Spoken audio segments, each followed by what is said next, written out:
Hi, I'm Salim. I'll be hosting our little chat with Kelly O'Malley. Hey. Kelly, can you please introduce yourself to us? Yeah, I'm Kelly O'Malley, and I'm the, I guess, founder of A Light in Dark Places, executive director, artistic director. I'm also an actor and I produce.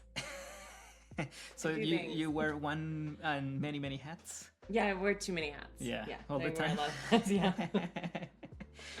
Kelly, can you tell us a little bit about what was the impetus for Land Dark Places?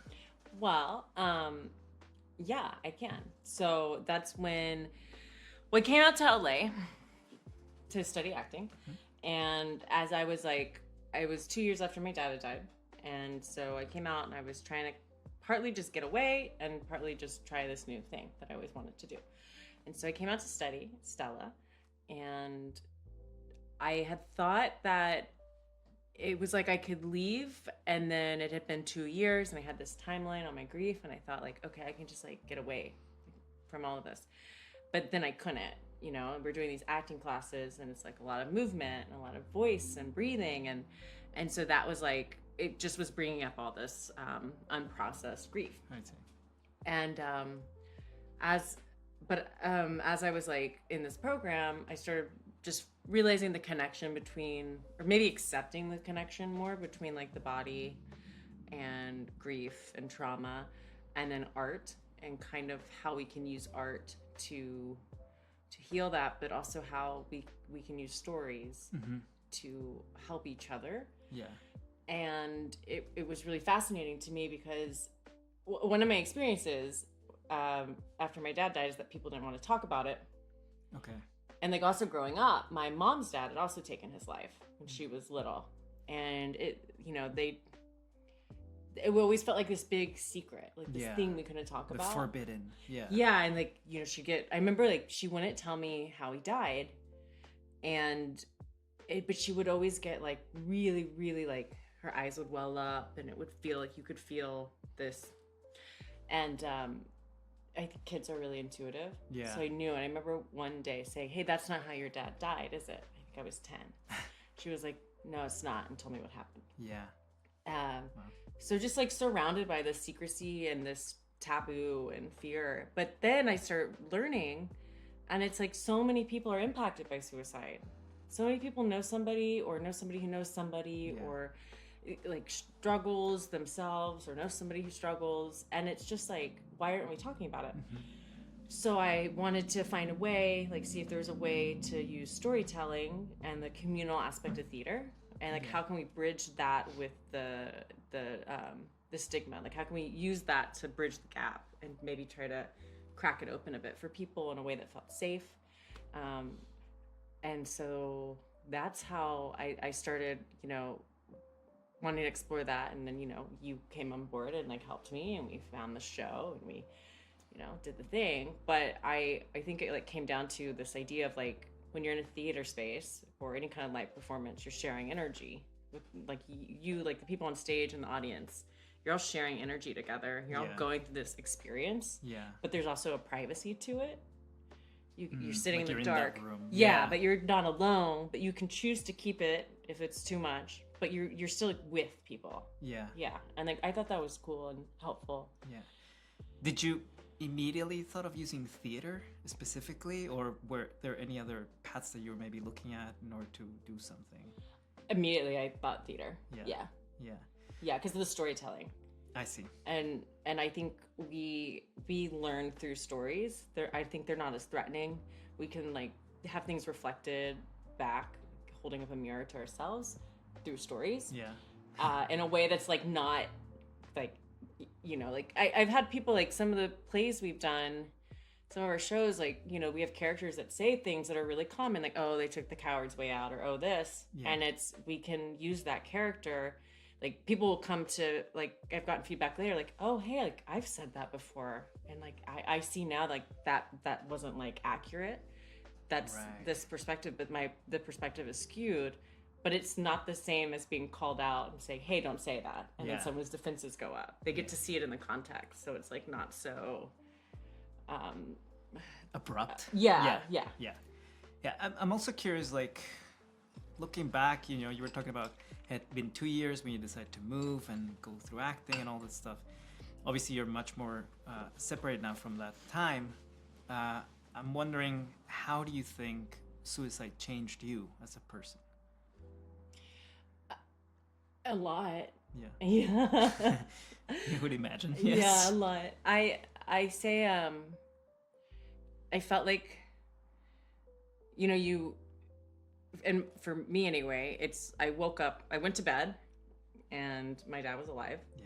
And I woke up in the morning and I was getting phone calls and, you know, neighbors telling me there's, you know, this ambulance outside, or it was a fire truck actually, outside the house. And, you know, you go to bed one way and you wake up and like the world is completely different. Right. And I think it feels like my DNA changed. I don't know how else to describe it. Yeah. Like it feels like my literal DNA changed. Like there's no going back to that, because there was before and then there's after. Yeah. And there's like this divide and you can't get back to it. Right. We can heal and heal around, I guess, our trauma and the grief, but it happened and I'm different now. Yeah. Like my brain's wired differently. Yeah.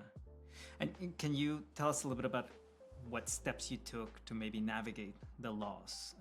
And, you know, like you were saying, like sort of evolve that grief in a way. Yeah. There's like different stages for me. I don't mean like the 5 stages of grief. Mm-hmm. There's like, because in the beginning, it's just shock for me. Yeah. It was just shock and survival. And you're just kind of trying to survive. And kind of exist in this new reality of like the air feels different. Yeah, like you said, the DNA has changed. Yeah, right? like it's completely different now. Yeah. And that's like was a process, or like it's been 5 days since this person was alive. Yeah. And now it's been 7. How did it become 7? That's weird. How do we like it? And that for me was like maybe the first 6 months. Mm-hmm. And I would say in the first 6 months, I remember someone asking me like, well, how often do you think about it? And I was like, I don't think I go more than 5 minutes without just the thought, my dad's dead. He killed himself. It's just like in the back of my mind, you know? I had a therapist at the time. Uh-huh. I had gone to therapy for an ED. And so like I was in therapy when it happened. So like I walked in, I don't know, he died on a Wednesday. So I walked in the next Monday and I was like, guess what happened on Wednesday? You know? And it was like, okay. Yeah. Yeah. And so I had therapy. So I was still in that. I was like really fortunate. I lived alone. So I got to move in with some friends. This couple had me come live with them, which was really awesome. And yeah, in terms of steps, it's just like a lot of processing and trying to give myself time to process and like, and know that like, it's not, I was really good in the first year that there's no timeline. Okay. And then if I want to cry, I want to cry. And if I want to lay in bed for a day, that's what I'm going to do. I didn't do that a lot. I more so like packed my schedule. Mm-hmm. And I spent a lot of time at the house, like having to pack up the house and go through that process. Yeah. And then I hit about a year. I went back to school. I hit about a year and I just decided like, it's been a year. You have to be better now. So that was an issue. Yeah. Right. So then I moved to LA and then I'm like, it's all coming up, you know? And that was, a lot. You're talking about steps. So I think one of the important steps for me was realizing like, because where I lived, I felt like, oh, I'm the girl whose dad died by suicide. But if I leave, like I'm not that girl. No one knows that. Yeah. And so like that was, you know, kind of interesting because I still had that experience. So that wasn't actually going away. It was still true. When you moved to LA, did you talk about it with people? No, I tried really hard not to. Right. But when you're 22, people ask you what your parents do. Mm. And when you're younger, people don't always read the room. So I'd be like, my mom does this. They'd be like, what's your dad do? I'm like, he's dead. Like, what do you mean? I'm trying not to say it. Yeah. You know? Yeah. And it would come up because there'd be like material in classes, like about suicide, Right. and I'd have to be like, I need to can't step away. I can't handle this. Yeah. And I think for me, learning that the timeline didn't have to be a timeline, like you don't need to have that on yourself, was like really big in the healing part. I had taken a break from therapy. I got back to therapy, and like now I do EMDR, which has been really helpful for me. And just it's talking about it, like creating a light and dark places helped. That was really scary because like I was like, oh, if I'm gonna do this, I have to actually tell people what happened. And, right. Yeah, and I definitely have like two different modes. I have like Kelly's working, and I can talk about my dad, like I guess here, and then I have like, where was I recently? Oh yeah, I was on jury duty, and they asked if like anyone in your family or if you had ever been a victim of a violent crime, and I had to be like, well, it's not a crime, but this is how my dad ended his life, and that it felt very vulnerable again because it wasn't in the context where I'm in control. Yeah, in the situation. So it was like, I don't know if I'm answering your question. I'm no, just you are taking you through a grief journey. No, that's fine. That's Okay. fine. Yeah. Cool. What would you say to somebody that's right now in the middle of trauma? Would you have any advice or any guidance of sorts? I would say to not judge it, and that you don't have to stay in the place. So like, you don't have to, if you're feeling happy, it's okay. And you might just have a happy moment, and that's fine. And just allow that. Yeah. Without feeling like that means you've moved on, or like that doesn't matter. Disrespectful to yeah. Because it's like that was like a hard one too. Like, well, what if I'm just like, am I over it? Right. Like, because I didn't think about. Well, I've never gone a day without remembering that my dad killed himself. But maybe I went 4 hours without thinking about it. Like, does that mean I'm just over it and he's gone and it didn't matter? It's like no. Yeah. But it means like I was able to like do something else and enjoy a moment and be present. Exactly. Yeah. And so just like allowing yourself to like go through that, and then I think too like it's been a long time, and I still have like some days I still like I just hate that it happened, and I feel very similar to the day it happened. I see. And some days I still don't believe it happened. Yeah. Like, I sometimes literally I'm like, I wonder if I just made the whole thing up. And I didn't. Right. I didn't. It didn't. It's real. I didn't make it up. It happened. But it's that kind of dissociated probably state of, or the shock. Yeah. Like you cycle back into the shock. And just being like, okay. And like knowing, like it just acknowledging, like I've gotten better at acknowledging, like, hey, I'm sad about my dad today. Yeah. Yeah. And like you said, let it flow. Yeah. Yeah. Let it be. Yeah. Okay, cool. Yeah. And it's just, because it'll just, and that's okay. Yeah. And now, I know you were saying, obviously, Light and Dark Places was one of the things that helped.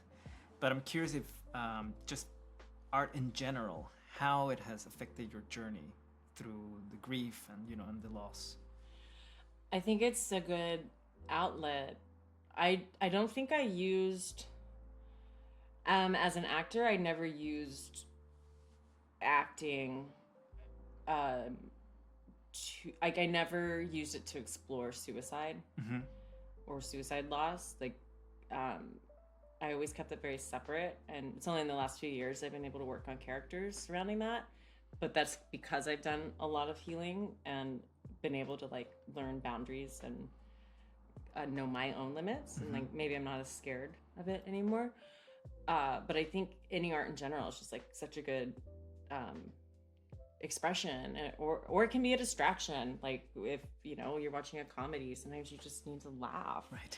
And it's like, I just needed that, like or using it to cry. Like I know I get kind of locked out of my emotions because I go to this like very like I don't know, I don't feel anything. Yeah. So sometimes like it's useful to me to interact with art or stories and get to like, I love reading actually, and like be in this like whole new world, and like I like to daydream, and like I'll be in the middle of a book and I go on a walk and I daydream about what might happen next, or if this character had said this instead, like, and I just like have all these, you know, I don't know, like it's just fun. Yeah. I think that's art, daydreaming. It's like just writing stories. Yeah, like the escape valve, but at the same time, you know, not to run away from it, but just to like as an exercise, which probably is like fun as an actor because you know, like we're always creating backstory and like imagination work, so it's kind of feels like in that same vein. Yeah. Now, from having done, you know, therapy to working with art, why do you think they can they can go so well together? And I don't know, what do you think is that difference that makes art so helpful?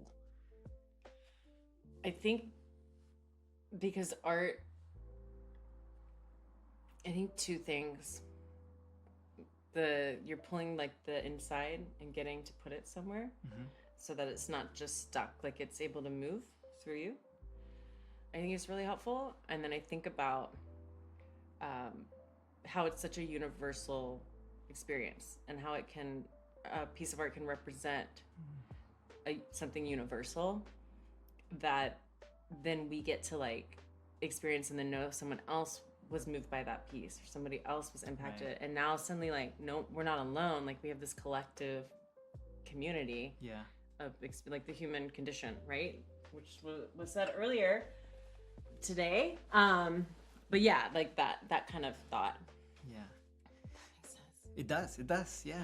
Yes, it does, don't worry. Where's my cat? Where is she? Okay. Through your work with Aligned Dark Places, I'm also curious, how has your perspective on suicide and suicide prevention changed or evolved, you know? Yeah, I think like I learned a lot. Like I definitely I remember thinking, I was driving to the house. I had the call to come to the house. No one had told me what happened. I knew it was my dad. I didn't know if he was dead. I didn't know what the hell was going on. Can I say hell? Yes. And I can say whatever I want. It's your organization. Yeah. And then this one, we can say what the hell. I didn't know what the hell was going on. And I had that thought, nah, he's too much of a coward. Interesting.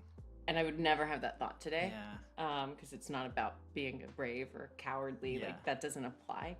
But I had that, and I knew I had that because I had, you know, my dad talked that way about my mom's dad, which is kind of ironic. And like that's one of those things you hear, right? And I think that's something I brought into it. And like I never felt guilt. Like I felt bad, and I felt like I could logically understand. Like I remember I like over intellectualize. That's like instead of like actually processing, I'll like over intellectualize. So like I remember being like, okay, well I had a fight with him. I didn't ask him to kill himself. Like I didn't cause that, but I can see that that's a contributing factor to why he might have felt that way. I see. So I had like an innate intuitive like sense of like that, but I didn't have like the education on it. So then with a light, one of the things we do is everyone goes through the American Foundation for Suicide Prevention's Talk Saves Lives, like safe messaging training. Like their presentation, yeah. Like anyone who's on the stage has to go through that. Unless I guess they're a therapist and they're on a Q&A, they probably know it. But any like performer has to go through that. And so I learned like so much through that. And I think the things like it was good to get like validation, but also deeper understanding of like the fact that like it's many factors, and so like no one's gonna cause somebody to take their life, but there's all these factors that go into it, and it can't be reduced to one thing, which was great for me to hear. So I think that's a really big one. And then just there's probably more. I've learned so much. I mean, this is gonna be the 10th year. So. Yeah, I've learned so much. Oh, we have a guest. I have my what's it called? Emotional support animal, baby. Hi, you sweet girl. Thank you. I don't need this cat anymore. You got the real thing now. You got the real thing now, little girl. You're on camera. Come on in. Sorry. Okay, yeah. What's up? No, we were just going through the things you've learned through doing a Land Dark Places and how that has changed your perspective on suicide. And I think a lot also on prevention as well. Yeah. I think too, one of the big ones is like suicide can be prevented. Not all suicide can be prevented. Yeah. I think that's really important. I think it's really important for people to hear, because we don't have to play, and I don't let myself play the what if game. Right. Because like, yeah, maybe if I did this, if that happened before or after. Yeah, and like, okay, but maybe the next day they would have done it. Like, there's no real way of knowing, and so I don't find it to be helpful. And so that's a really good one for me. Yeah. And then what would your advice be to the people that have been affected by suicide? And similarly to what you're doing at Land Dark Places, they want to turn their experience into either advocacy or education. Like, what were some of those steps, to build something like a Land Dark Places? I think it came from the need to do something, because I think when we lose someone by suicide, it's a different type of death. It's often unexpected. It's sudden, sometimes violent, and it didn't have to happen. And I think it leaves you with the sense of zero control. And so I think being able to try to do that, to take control in a way that's maybe positive, which is like, okay, so I look at it. I can look back now that I know about the signs. I'm like, okay, yeah, he definitely was having signs. We all missed a bunch of signs, but we didn't know what the signs were. Right. So then, okay, well, maybe there's a way to get people signs so that they can start to understand what to look for. Because if we're not talking about it, we don't know what to look for. Yeah. So then, like, okay, so how do we, so that, like, logically, right? So then how do I do that? How do we teach? Well, we're artists, right? We're storytellers. Okay, so let's teach through stories. That's how we learn. We're going to hold that information in differently. So that's kind of how I got there. I think the question was, again, I'm so sorry. No, it's just like, what are some of those steps that you took to make it a show, a tangible, in a way, thing? Yeah.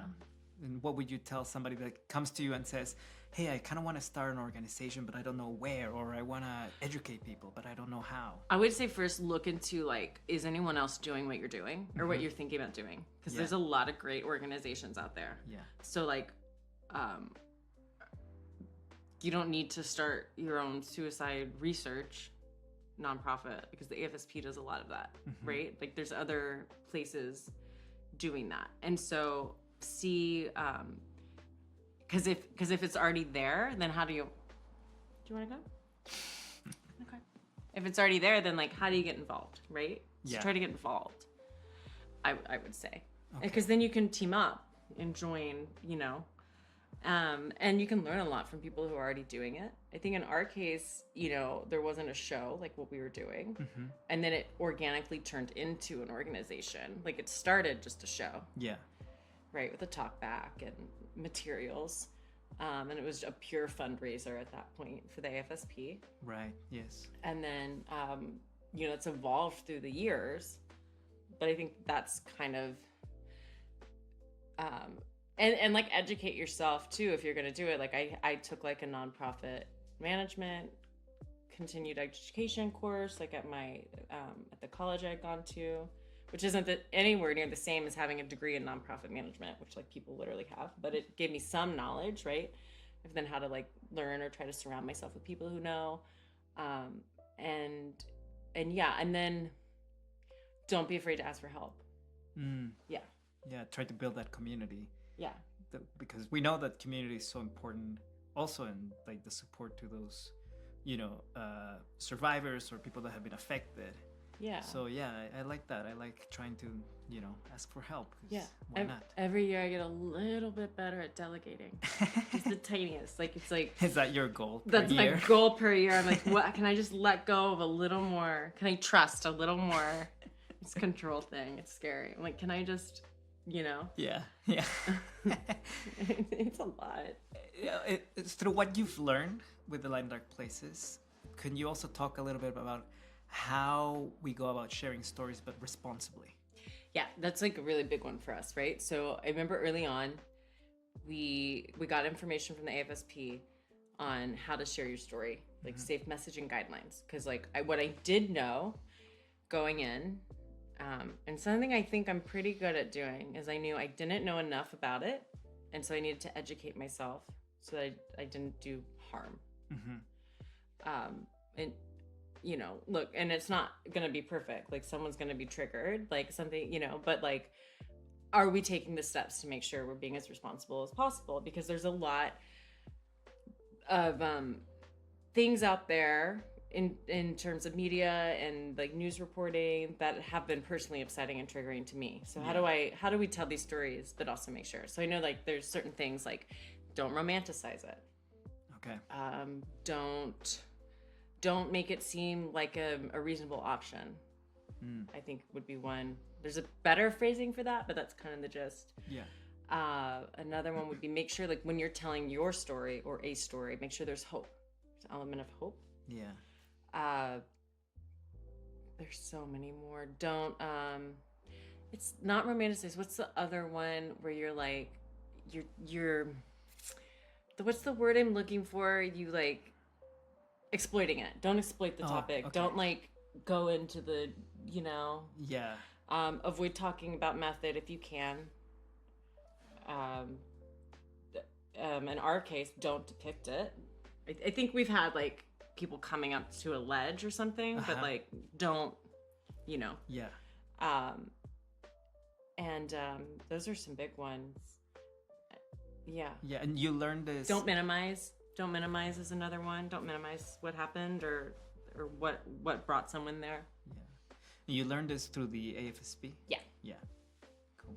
You just mentioned one of the things about having hope in the work.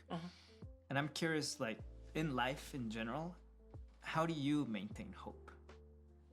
That's a big one. That's a big one. Yeah, that's a hard one. I think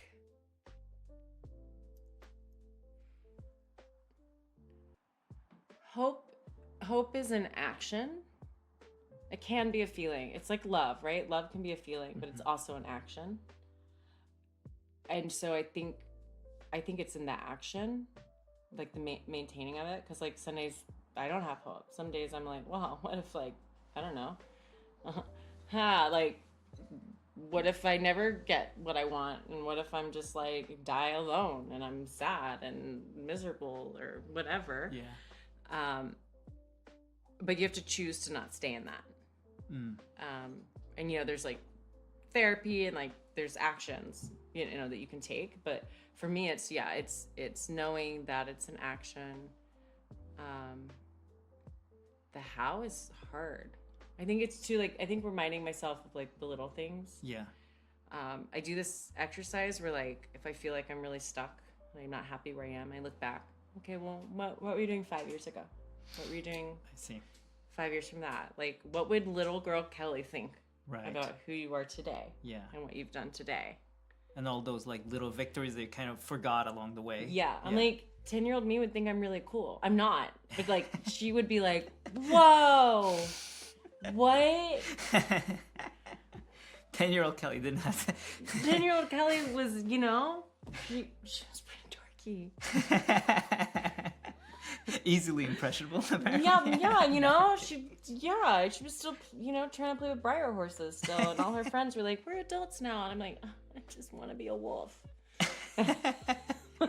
You know, and now I'm an actor. That's kind of like still getting to play. Yeah. So that's dope. Yeah, so just keeping a lot of those. Yeah, that helps me. Yeah. Some days it's harder than others. Yeah. And then I also want to ask you if there's a particular work of art or media in general that you find very inspiring or moving. Yeah, I'm really excited for this one. Okay. I've been waiting. Oh, I thought you were about to bring out a... Can you imagine? This is my presentation. Yeah. Okay, no. There's this movie. Well, there's two things. Well, no, I'm just gonna tell you this one. There's this movie. You can tell me both, but yeah. Well, one of them's just I love to laugh, so I would just recommend a couple of funny movies. But Pretty there's good. this movie called, I know I talked to you about this, Captain Fantastic. Yes. Yeah. Yeah. Okay, I love it. I've only seen it one time. It was very difficult to watch Yeah. emotionally, but I think it healed me a little because there's this thing. So I'm gonna spoil it because it's out for a long time. So Okay. spoilers in 3, Spoilers in 3. Oh, go 2. 1. I did it reverse. Doesn't matter. He can count to 3. Wait, hang on. Maybe he can. Maybe I can. I don't know. Okay, so here's the thing. Okay, so the mom dies, right, by suicide, and they steal the casket. Yeah. And they open it, right, because they're gonna give her this proper burial that she wanted with like on a pyre, right, like a fire and everything, and they open it, the kids, and they're like adorning her hair with flowers, and they're not afraid of her. And it, because like we were so afraid of my dad, or I guess I was like, I don't know if I can talk about this or like if it's okay to, but like the last I saw of my dad was him in a body bag. That's my image. Yeah. And I didn't get to see him. I remember thinking desperately, if I had just seen his freaking toe, I would have known it was him. Yeah. Like it was so hard to believe it. And then it was closed, and then it was done. And it was like seeing that scene in that movie, and that there was no fear, and that there was so much love in the body. Because like when my grandpa died, I wasn't afraid of him. Right. I, was open, wake, and I remember like kissing him, and he was cold, you know? But I wasn't afraid to like touch his hand and kiss him. But I was afraid of my dad. Right. And just the fact that they weren't, I thought that was the most beautiful moment I've ever seen in a movie. I think like it was like and it healed me. Like I like it, not completely, but I felt like it was like I just I got a little further along that night watching that movie. Yeah. That's pretty cool, I think. Before watching the movie, were you aware of that feeling? No. So that's what kind of gave you that realization that I never got to no see no him. no I was aware of like not getting to see him and the toe thing, but what it kind of meant, I guess, is I think I was aware of like I was aware of like we didn't get to see him, and I have regrets about that, but like I never thought through like I never thought through of like, well, what would I have been like? I imagine I would have seen him and been like, okay, I see you. Yeah. And this was like love. Yeah. That was like really fascinating. And yeah, I really liked it. No, now I gotta rewatch it. Yeah, it's really good. Well, I have this knack for picking movies about suicide on accident. Oh, really? Yeah. Yeah, like Christine. I think that movie's called Christine. It's about the news reporter who kills herself in real life on TV. Oh, I don't know. I'm like, literally, I accidentally picked that movie. Obviously Captain Fantastic. I just, like, I'm telling you, I'm a knack. It comes on and we're always a few minutes in and I'm like, oh no. I know where this is going. And it's like, I'm not doing it on purpose. Yeah. But I am, like, maybe subconsciously, or like the universe was like fucking with me. Yeah. Messing with me. Beep. Yeah. No. We'll find out. We'll find out. But like, yeah, I have this weird knack for it. It's awful. Like I went and saw a horror film with some friends. I'm like, yeah, this looks good. And then like, it's all a metaphor for suicide. I'm like, yeah, I gotta go. Like, I was like, I went to the little like MacGuffin's bar. I was like, I'm gonna get a glass of wine and chill for an hour. Y'all enjoy. I'm out. Did you choose the movie? Yeah. Oh. No idea. Yeah. All right. Well, before we go, okay. As you know, we're gonna do the lightning questions. Okay, I'm ready.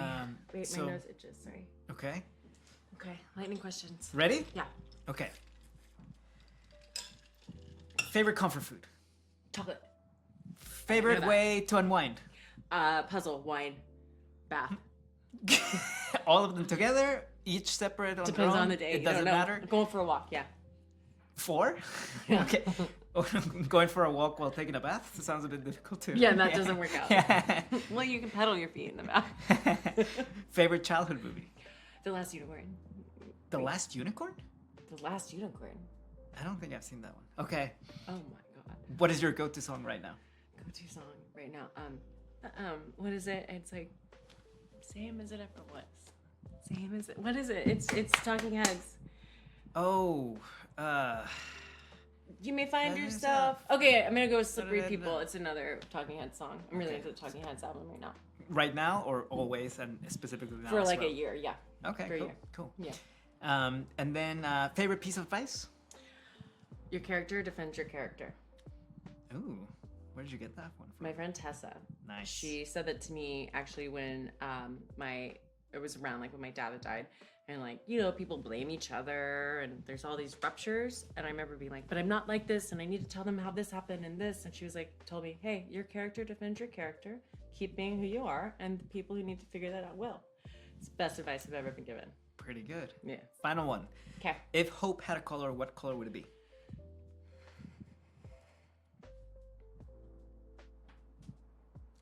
I think yellow. Yeah, yeah. I think yellow, That's a but I don't classic. know if that's just because like that's what We're we, all in, it's all like- yellow, right? like hope. We are hope. Yeah, like or like a light blue, like the sky. No, it's yellow. It's definitely yellow. Yeah. Yeah. What do I call it? Yeah, it's yellow. Good answer. Yellow. Good. All right. Well, thank you so much, Kelly. Once again, I've been your host, Salim Aliaga, and we'll see you in the next chat. Okay, bye. Thanks. Bye.